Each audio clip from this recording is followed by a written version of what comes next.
What you manifest in your mind, you can bring to reality. UFC is back this week with UFC from Greenville, South Carolina, headlined by the Korean Zombie Chan Sung Jung versus Hanato Moicano in the featherweight division.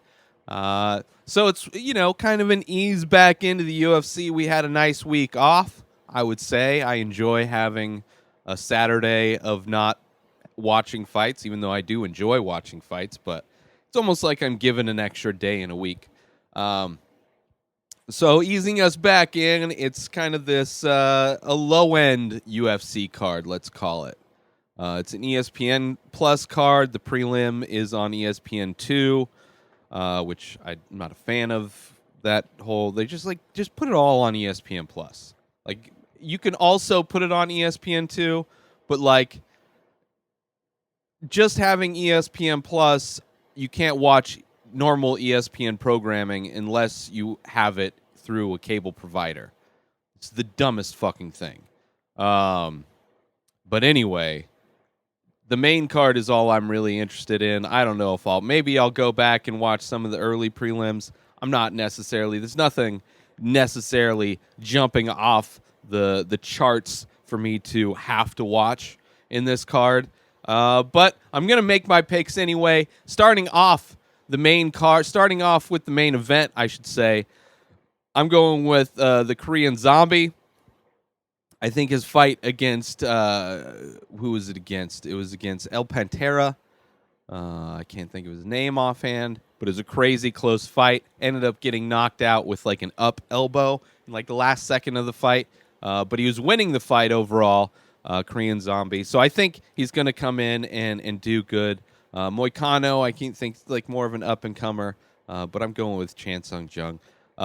John Lineker is on a quick turnaround. He just fought in April and coming back about 2 months layoff, which, isn't that short of a turnaround, but still pretty quick turnaround. And I'm pretty sure he lost that fight. Close fight, but I think he lost that fight. And he's coming in against Rob Font. I got Font in this one. I think I would imagine Rob Font's got the reach. Lineker having a lot of power, but generally gives up a lot of reach. So I think Rob Font's gonna, Font's a good fighter. I think he's gonna hopefully will go in with a good game plan and keep Lineker out with his jab. Maybe use some kicks. Just avoid Lineker. Good movement. Avoid Lineker coming in with his big bombs. Fight a smart fight. Maybe work some jiu-jitsu, get some top game going. I don't know, but I think Rob Font has the tools to get it done against Lineker. I love Lineker, don't get me wrong. It's only going to take him one punch to really turn things around in the fight, and maybe he's more fired up after losing his last fight. But I got Rob Font winning that one. The next fight, we got Brian Barberena coming in against Randy Brown. I got Barberena all day. He's just one of those guys with the dad bod, but the heart and determination to not give up. He's also a good fighter, likes to throw down, but he's definitely, I don't know, he looks like an underdog. I would imagine he looks, I don't know if he's an underdog in this fight, but I'm picking Brian Barberena. Bam, bam, over Brown. Next fight is De La Rosa. Montana De La Rosa versus Andrea Lee, women's flyweight fight. I got De La Rosa only because the name sounds familiar. I'm kind of guessing on this one. I'm going to be guessing on a couple of these. Next one, Kevin Holland versus Alessio Di Chirico. From the middleweight division, I got Kevin Holland. I think he's just the young up-and-comer from the Dana White show, and just going to be fun to watch. Then the first fight on the main card, Ashley Yoder versus Suri Kondo from China, I believe. I got Yoder in this one, and yeah, that's all I got to say about that. I'm sure it'll be a fun card. The one thing with these kind of lower tier cards is that, in my opinion, it's an opportunity for unknown people to make a name. They can, if they have an outstanding performance, maybe they get put on clips on Instagram. They get shared around social media. Maybe they get featured on like Sports Center, some kind of old-fashioned media. Maybe I talk about it and swipe up. Highlights are very good. So it's an opportunity. They won't get outshined by giant names in the main card. Not that there aren't, bigger names in the main card.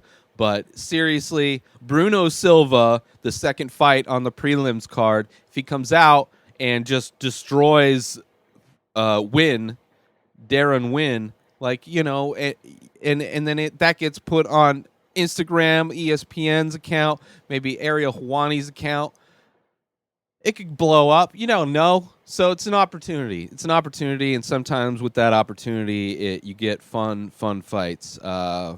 So I'm looking forward to it regardless. There's been also some other ridiculous things going on in MMA. Justin Bieber calling out Tom Cruise. From what I've heard, that's just bullshit. Like, Bieber backed off. Conor McGregor toyed with promoting that idea. I think it's horrible.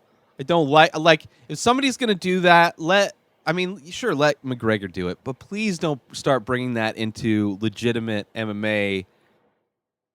Like, I understand that, like, the fake wrestler people, like whatever his name is, came in, like, no training, he didn't even know wrestling, coming from WWE. God, what's his name? I can't think of his name. But he lost horribly in his 2 fights. We need to focus on athletes that have given proper time and respect to the sport, the martial arts, before being allowed to compete in the UFC or Bellator or any of them. I don't mind, like, these senior citizen fighters that are going at it, getting matched up on Bellator or UFC. I don't mind that. It's sad to see, but if they're not like Chuck Liddell, kind of like worn out, then I don't mind seeing, BJ Penn versus Clay Guida, for instance, was a fun fight, especially since, BJ Penn didn't look horrible like he has in his previous fights. And then, of course, Chael Sonnen retired Bellator during a Bellator event I didn't watch, but he fought Lyoto Machida, which, it's Bellator, so, you can juice, so you get you get more of these older fighters. They can extend their career a little bit more in Bellator because, there's no real, they don't have USADA working for them. So if you want to watch more dirty fighting, you go watch Bellator. If you want to see the next level, you go watch, like, Ryzen or something like that, or even ONE. I don't know what their drug policies are in ONE championship, but, yeah. Chael Sonnen retired. One of the best salespeople in I don't think he's a good shit talker, but I think he's a good salesperson. I think he can sell fights. I mean, he sold himself to be a contender against John Jones. He had no purpose, no reason coming off of a loss to Anderson Silva to even be considered. Like, you want to talk about one of the most egregious matchups the UFC has done, and they did it. It's been a while. It was a long time ago when they did this, but the UFC has done these stupid matchups where if you can sell it and get the people to buy in, like Chael Sonnen did, you can match up Chael Sonnen off of a loss to Anderson Silva with arguably one of the greatest fighters of all time, John Jones, right? And almost got a win because John Jones broke his toe off. Thankfully, he finished the fight first, but, he broke his toe off, and they could have doctor stoppage. Chael Sonnen could have been the light heavyweight champion. Would have been ridiculous. But Chael Sonnen left.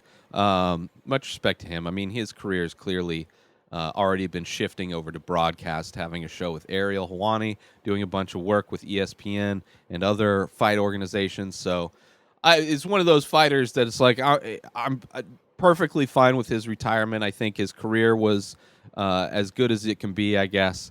And he'll always be referenced when it comes to shit talking, which I think he's more of a salesperson than a shit talker. But that's it for this episode. New episodes of this show come out daily. Subscribe on IGTV and everywhere else podcasts are found. Binge the full week in advance over at patreon.com/inspireddisorder. InspiredDisorder.com for all of my original artwork. Go buy some paintings now. Save 10% with coupon code INSPIRED at Ray Taylor for me on all social media. Have a great day, everybody. Peace out!